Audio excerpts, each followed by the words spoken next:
quand je ne suis pas sur scène, je suis chef de projet chez CLI. Et d'ailleurs, je cherchais Mathieu et Nicolas. Je crois qu'ils sont dans la salle. Est-ce que vous les avez vus? On est là. Oui. On est là. Salut Emeline, on est là. Salut. Je vous cherchais, j'ai un client de l'administration centrale qui a un projet qui m'annonce qu'il y a une directive européenne qui vient de tomber. Ils sont sous pression. Le cabinet du ministre a déjà pris un engagement sur un planning ultra serré. Ils doivent livrer une application complète, publique, sécurisée, accessible. On n'a pas de marge de manœuvre, on n'a pas le droit à l'erreur, c'est ultra stratégique. Ils comptent sur nous, c'est un vrai challenge. Et quand je vous dis que c'est un planning serré, ils ont 3 mois. Donc on a 3 mois. Ah oui, 3 mois. Bah, franchement, tu tombes bien, parce que justement, j'en parlais avec Mathieu, mais à l'instant, quoi. C'est pour ces projets qui sont à la fois urgents, stratégiques, complexes, qui sont encadrés par des engagements très forts, le tout avec un budget qui est bien défini et un planning très contraint. On a une bonne réponse pour ça. D'ailleurs, tu es peut-être déjà au courant, c'est aujourd'hui qu'on annonce le lancement de la plateforme. Le fameux lancement dont tu parlais tout à l'heure. D'accord, c'est ça, donc la fameuse annonce. Est-ce que vous pourriez m'en dire plus? C'est quoi exactement la plateforme? Attends, pour t'expliquer, on va essayer de trouver une analogie. Je crois que tu es passionné de vélo. Plutôt, oui. Alors, regarde. Bah, imagine que tu as besoin de fabriquer le vélo de tes rêves. Bah, tu peux le composer en choisissant des modules qui vont être de qualité, robustes, interchangeables les uns les autres, et tu vas pouvoir les assembler selon tes besoins et ton budget. Et en fait, la plateforme, c'est un peu ce système-là, mais pour les applications métiers. Donc concrètement, en fait, elle te permet d'aller vite, construire bien, construire souvent, en plaçant vraiment le métier au centre de la solution. Donc c'est ce qu'on appelle en fait optimisation du time to market. D'accord, alors c'est très bien tout ça, mais j'imagine qu'il y a un coût de licence à prévoir dans le budget. Et il faut que je vous précise que mon client ne veut pas avoir les pieds et mains liés à un éditeur. Alors non, là-dessus, tu peux rassurer ton client, il n'y a pas de coût de licence. En fait, surtout dans ce contexte où on parle beaucoup de sobriété budgétaire, donc pas de coût de licence. L'application lui appartiendra, donc le code source lui appartient.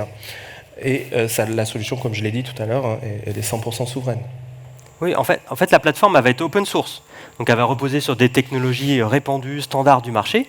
Et donc, son projet, ça lui garantit une maintenabilité totale. D'accord, et ça se matérialise comment pour une application métier? Bah, ça va se traduire par une application qui va être modulaire. Donc, qui va être capable d'intégrer des composants qui sont prêts à l'emploi, déjà sur étagère. Ils ont déjà été éprouvés en production.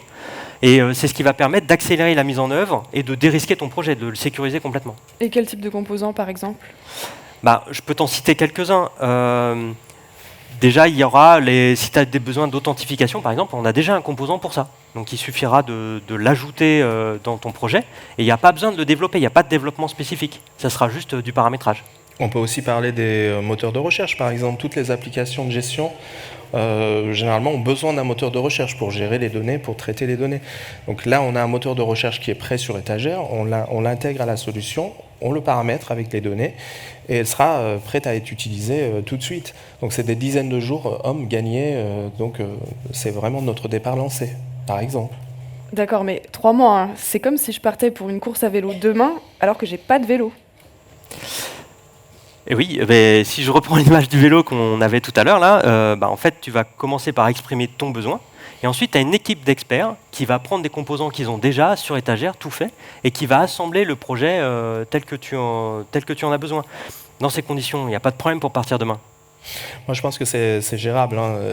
3 mois, clairement. Si ton besoin il est clair, il est bien défini, le périmètre est bien défini, avec toute la plateforme et tous les composants qui sont prêts à être utilisés tout de suite, c'est vraiment jouable. Alors, on est dans la vraie vie, hein, sur un projet informatique.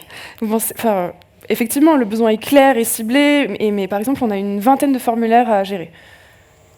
Une vingtaine, oui, effectivement. Ça va être compliqué, mais on va viser l'efficacité. On ne va pas développer tous les formulaires qui sont nécessaires. On va utiliser le moteur de formulaire qui est déjà intégré dans la plateforme. Donc pour ça, on va faire les premiers formulaires, on va mettre les premières règles de gestion de spécifiques qui sont nécessaires pour le périmètre de ton projet. Et ensuite, c'est les administrateurs fonctionnels de ton application qui vont pouvoir les créer, les dupliquer ou les adapter en fait, en fonction de l'évolution de leurs besoins métiers. C'est très intéressant, surtout quand on sait à quel point les formulaires changent au gré de la réglementation qui évolue souvent. On a vraiment mis l'accent sur la paramétrabilité. Donc la solution, elle est totalement paramétrable. Alors l'idée, c'est pas de rendre paramétrable ce dont on n'a pas besoin. Donc l'idée, c'est de donner le pouvoir à l'utilisateur, donc à l'utilisateur l'admin fonctionnel, ce qu'on appelle admin fonctionnel. Donc par exemple, un logo qui change, voilà, le client n'a pas forcément envie de passer par la TMA pour changer son logo. Il peut le faire lui-même. Il va ajouter dans ton cas un nouveau formulaire, il pourra le faire lui-même, le paramétrer, changer un libellé. Voilà. Donc c'est vraiment lui donner l'autonomie nécessaire pour son travail. Ouais, le moteur de formulaire, il est disponible déjà sur étagère, il est tout fait. Donc l'administrateur, il pourra, sans intervention de notre part, modifier les formulaires, ajouter des champs, rendre certains obligatoires, et ainsi de suite. Hein. Et on a d'autres modules qui sont très intéressants pour ton application métier. Par exemple, on en a un pour gérer les pièces jointes. Alors justement, les pièces justificatives. Mon client me disait qu'il voulait profiter de ce projet pour optimiser les délais d'instruction des dossiers. En fait, ces agents passent la majorité du temps aujourd'hui à vérifier les documents déposés par les usagers. Oui, en fait, je pense que là, on pourrait lui proposer, par exemple, le connecteur IA. Pourquoi pas? Il fait quoi, ce connecteur IA? Eh ben, il permet d'intégrer un module d'intelligence artificielle et qui va être chargé de vérifier en amont les documents qui vont être déposés par l'usager et qui vont pouvoir être vérifiés avant de les déposer vraiment dans le système central. Alors, il faut m'en dire plus, parce que c'est vrai que l'IA est très à la mode en ce moment, mais on ne fait pas de l'IA pour faire de l'IA. Et puis, il y a un enjeu de confidentialité. Je n'ai pas envie que les données soient envoyées aux États-Unis. Oui, alors là-dessus, effectivement, je suis d'accord avec toi. On ne fait pas de l'IA pour faire de l'IA. C'est vrai qu'en ce moment, c'est un peu la mode, tout le monde en parle. Je reviens un petit peu à la table ronde de tout à l'heure. L'enjeu qui a été, une question qui a été posée, comment est-ce qu'on mesure aussi l'optimisation, la valeur ajoutée apportée par l'application. Donc là, l'idée, c'est vraiment d'apporter une valeur. Donc optimiser un petit peu le temps de traitement des dossiers. Par exemple, on a une solution souveraine IA, pour répondre aussi à ton inquiétude concernant le respect et la sécurité des données. Donc nous avons des solutions souveraines qui sont hébergées en France, qui peuvent également être hébergées on-premise, ce qu'on appelle on-premise, donc fermées vraiment de manière hermétique, qui répondent à ce besoin. Donc par exemple, la solution peut être configurée avec une panoplie de pièces justificatives françaises, internationales, reconnaître les documents et aider vraiment à instruire un dossier. C'est une bonne piste d'optimisation dans les temps d'instruction, et comme ça, les agents pourront se concentrer sur leur cœur de métier.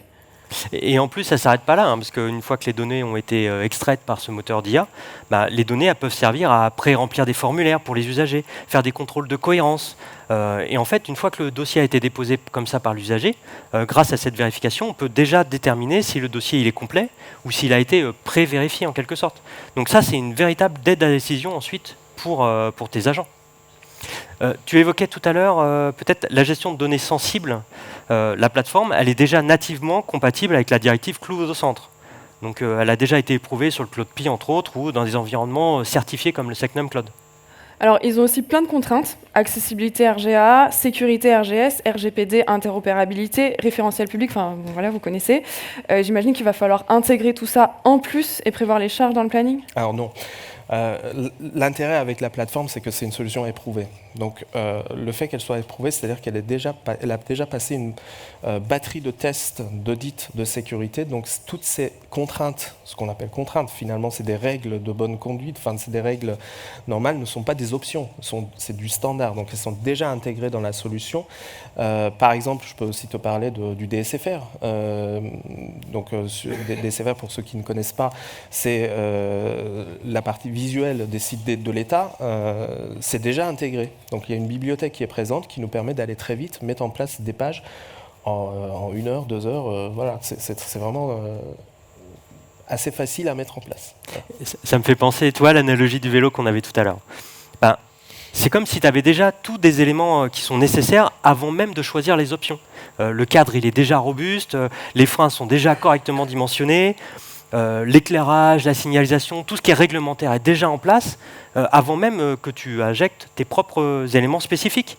En fait, pour un vélo, ça semble normal que tout ça soit déjà dès le début.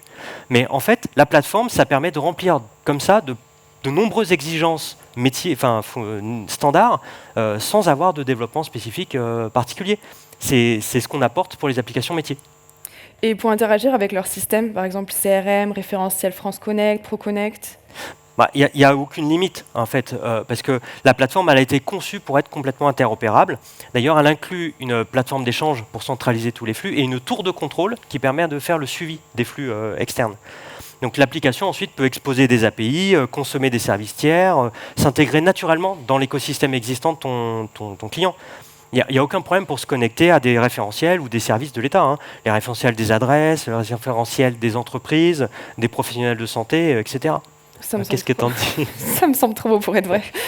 Et pourtant, c'est aujourd'hui qu'on l'annonce, hein, donc ça devient réalité. Il y a d'ailleurs un communiqué de presse qui est prévu, qui sort, peut-être qui est déjà sorti ou qui va sortir incessamment sous peu, qui va lancer officiellement la plateforme faite par Cligroup. Alors, n'hésite pas à inviter ton client à venir nous rencontrer sur notre stand juste après cette présentation. Hein. Et on va lui montrer concrètement comment livrer en 3 mois, sans compromis ni sur la sécurité, ni sur la conformité, ni sur les performances, et encore moins sur la qualité. Hein. Parfait, moi je les appelle et je vais leur dire qu'ils vont voir quelque chose de réellement différent. Ça, c'est certain. Merci Mathieu, merci Nicolas d'avoir répondu à toutes mes questions.